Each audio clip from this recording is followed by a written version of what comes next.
Hello everyone, this is Banter Bill, and welcome to Ascalonian Catacombs, Path 2 Dungeon Guide.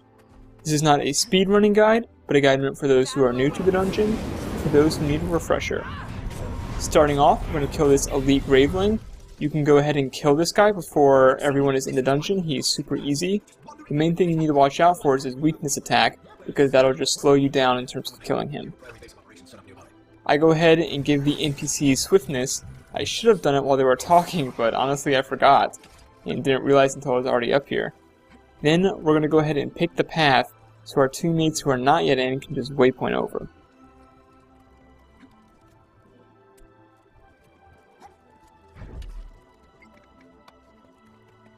Alright, once we pick the path, we're going to head over to the Spider Queen room.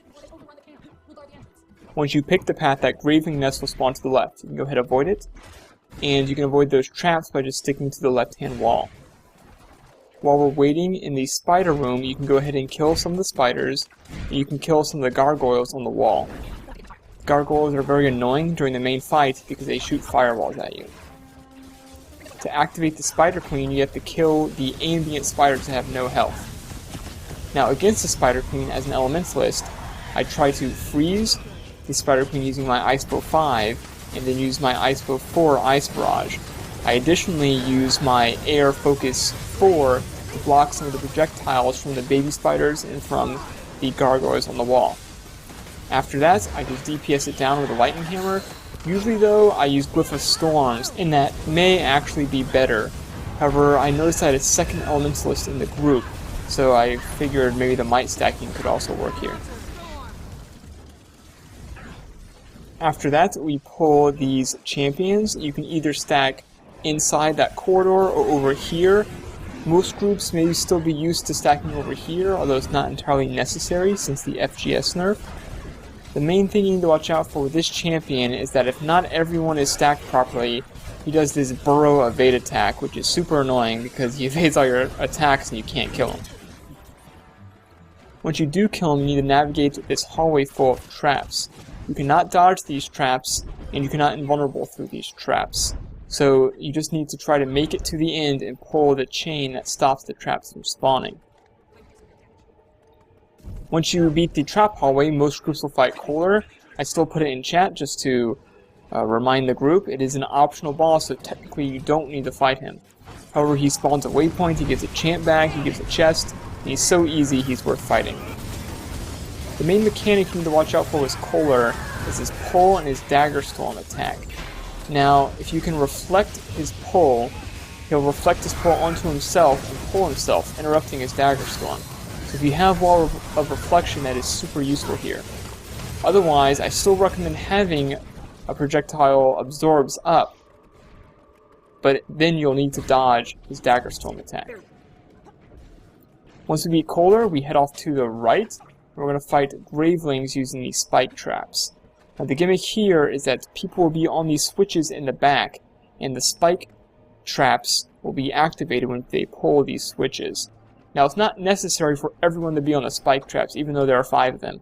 You want some people out in the field because you need to pull and kill a champion that will not be harmed by these spike traps.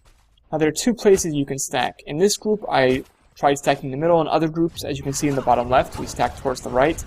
I'm sort of ambivalent over which one is better. I think in pickup groups it may be better just to stack on the right hand side. It's easier to put down static fields, it's easier to control your stability, there's less room to move around so all the boons are shared easier. However, if you're in a more experienced group or on a voice client or something, the middle may be slightly faster because the mobs pull there faster. So we're just kiting around. Our spike trap people are on the spike traps helping us kill the small guys, and in the meanwhile we're killing the champion who is not harmed by the spike traps. Again, you want 4 people out in the field, 1 person on the spike trap. If you're a guardian, you want stability because those gravelings, as you saw, knock you down a lot. Once you beat them, you can go ahead and waypoint to the middle. And if you have a thief, you can go ahead and use stealth. It makes this run slightly easier. So you just want to run up to the left. You can see these gravelings will knock you down, and you need to pull the chains to open this door. Once you open the door, just keep on running so you de-aggro the oozes and the gravelings. Once Deatha is with you, you can bring her to the middle and start this next event. Bring this one down.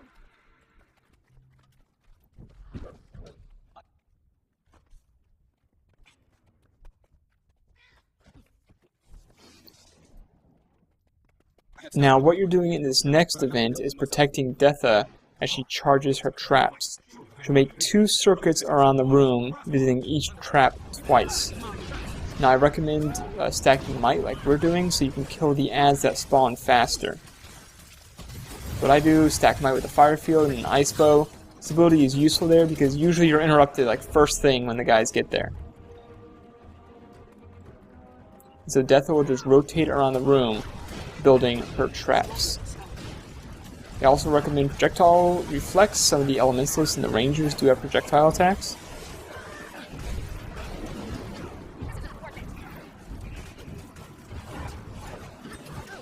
We're just going to go around to the last trap. As you'll see, Deatha will go ahead, if she's safe, and start the next trap if there are no bad guys on her.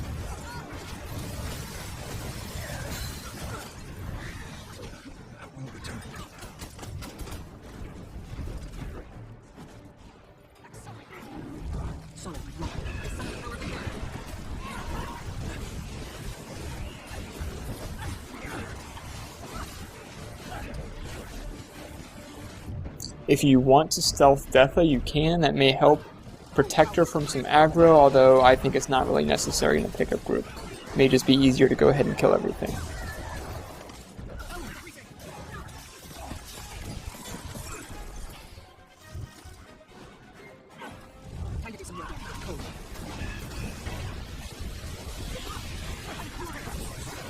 Alright, once you kill everything, a chest will spawn on the south side of the room.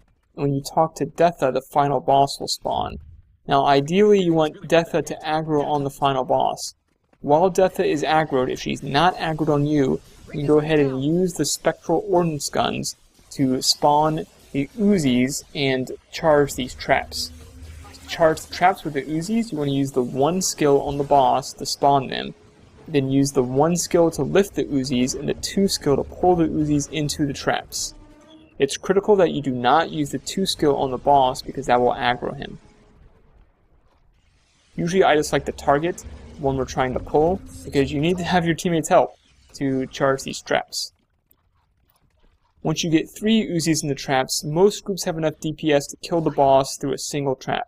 If you do not think you have enough DPS, you can charge multiple traps, and then when the trap expires on the boss, you can just rotate him around the room. Now, I convinced my group to stack out here and use Scorpion Wire to pull the boss. I think that's a much more reliable way to get the boss through the trap and to kill him once he gets here. Once he is aggroed, you want to use Projectile Reflex. His main source of damage are projectile attacks, so if you have Wall Reflection or you see my Swirling Winds, he's a much easier boss. If you don't have a reliable way to pull him, you can be like my group and stack behind that pillar there. However, make sure you run through the trap radius. And that is the end of the dungeon. Thanks for watching.